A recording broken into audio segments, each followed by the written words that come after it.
ఏంటిది బ్రేకప్ అయిందని బాధపడుతున్నావా? అరే అమ్మాయి వదిలేస్తే బాధపడతారా? నీకు అసలైన బాధ ఏంటో చూపిస్తా ఇట్రా.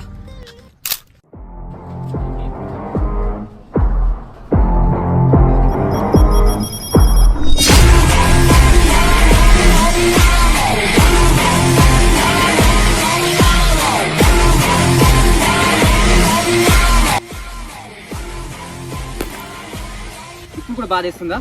ఇప్పుడు కూడా బ్రేకప్ అయిందని బాధేస్తుందా?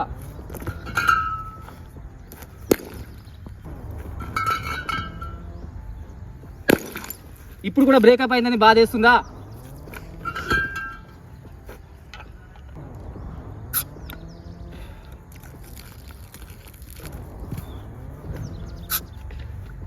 ఇప్పుడు కూడా బాధేస్తుందా? చెప్పు.